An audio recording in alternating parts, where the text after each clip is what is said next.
क्या आपका अपने पति से विवाद चल रहा है? क्या आप अपने पति का घर छोड़कर अपने मायके में रह रही हैं? क्या आप अब अपने ससुराल जाना ही नहीं चाहती?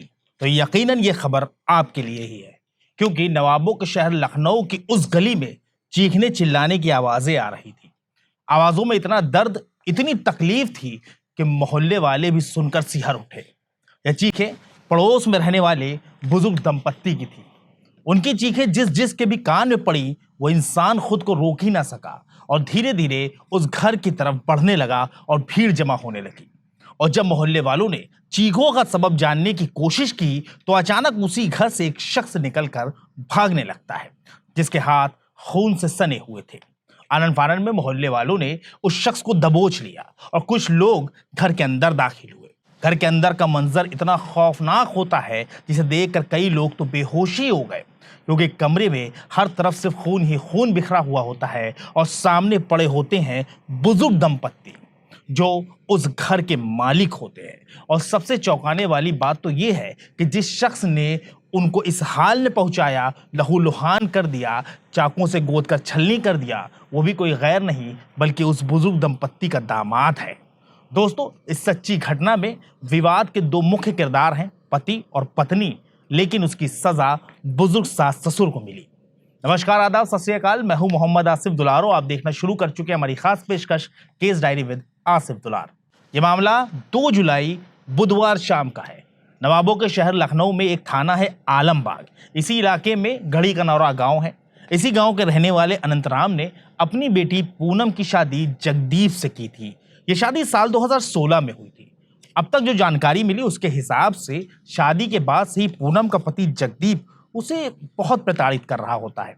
दोनों में लगातार विवाद रहता, झड़प होती, लेकिन परिवार को बचाने के लिए पूनम लगातार समझौता भी करती रही।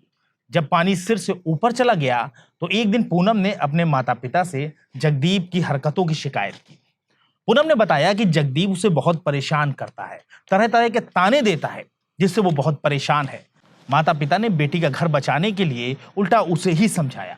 माँ ने कहा कि बेटी तुम परेशान ना हो, वक्त के साथ सब कुछ ठीक हो जाता है। इतना ही नहीं, परिवार ने जगदीप को भी समझाया। सास ससुर के समझाने पर जगदीप मान भी गया। लेकिन कुछ दिनों के बाद जगदीप ने एक बार फिर पत्नी पूनम को प्रताड़ित करना शुरू कर दिया। रोज रोज की किचकिच से तंग आकर पूनम ने एक दिन अपना सामान पैक किया और वो सीधे अपने मायके पहुंच गई। पिछले करीब 2 महीने से पूनम अपने मायके में ही रह रही होती है। 2 जून बुधवार की रात करीब 8 बजे जगदीप अपनी पत्नी से मिलने उसके मायके पहुंचा। आलमबाग के गढ़ी कनौरा में मौजूद पूनम के घर में उस वक्त पूनम की पिता अनंतराम और उनकी मां आशा देवी दोनों ही मौजूद होते हैं। जगदीप उनसे बातचीत करने लगता है। धीरे धीरे वक्त गुजरता है और घड़ी की सुइयां करीब 9 बजे के आसपास पहुंच जाती हैं। इस दौरान सास ससुर और दामाद के बीच बहस होने लगती है। यह बहस धीरे धीरे विवाद में तब्दील हो जाती है। बहस की आवाजें घर के बाहर गली में गूंजने लगी। धीरे धीरे माहौल गर्म हो जाता है और फिर अचानक वो होता है जिसके बारे में किसी ने ख्वाब में भी नहीं सोचा। जी हाँ, जगदीप ने अचानक अपने सास ससुर पर ही चाकू से हमला कर दिया। चाकू लगते ही बुजुर्ग अनंतराम और आशा देवी के शरीर से खून की धार चलने लगी। जगदीप की पत्नी जब ये सब देखती है तो वो चीख पड़ती है। खौफ से सहमी हुई पूनम मदद के लिए चिल्लाने लगती है। वो दीदी दीदी करके आवाज देने लगती है। तभी घर के ऊपर रहने वाली किराएदार धर्मशिला नीचे दौड़ कर आती है, लेकिन कमरे का मंजर देखकर उनके होश उड़ गए। आशा देवी और अनंतराम कमरे में लहूलुहान हालत में पड़े हुए थे। धर्मशिला देवी को देखकर जगदीप का पारा 7वें आसमान पर पहुंच गया। उसने धर्मशिला पर भी हमला करने की कोशिश की तो वो चिल्लाते हुए घर के बाहर भागी। तब तक शोर शराबा सुनकर मोहल्ले वालों की भीड़ बाहर जुटने लगी थी। अचानक घर के दरवाजे को खोलकर जगदीप भागने लगा, लेकिन मोहल्ले वालों ने उसे दौड़ाकर दबोच लिया। आनन फानन में पुलिस को मामले की जानकारी दी गई। कुछ देर में ही कई थानों की फोर्स मौके वारदात पर पहुंची। आनन फानन में घायल बुजुर्ग दंपत्ति को अस्पताल पहुंचाया जाता है, लेकिन अफसोस, अस्पताल पहुंचने से पहले उन दोनों ने जिंदगी का दामन छोड़ दिया और मौत उनकी हमसफर हो गई। जी हाँ, बुजुर्ग दंपत्ति अनंतराम और आशा देवी की मौत हो गई। वहीं दूसरी तरफ मोहल्ले वालों ने जगदीप को दबोचकर पुलिस के हवाले कर दिया, जिसे गिरफ्तार करते हुए पूछताछ शुरू कर दी गई है। फिलहाल पुलिस ये जानने की कोशिश कर रही है कि आखिर पति पत्नी के बीच का विवाद इतना कैसे बढ़ गया कि एक शख्स 2 लोगों का कत्ल कर दिए। फिलहाल पुलिस हर पहलू पर जांच कर रही है और इस मामले में जो भी अपडेट होगा वो हम आप तक लगातार पहुंचाते रहेंगे।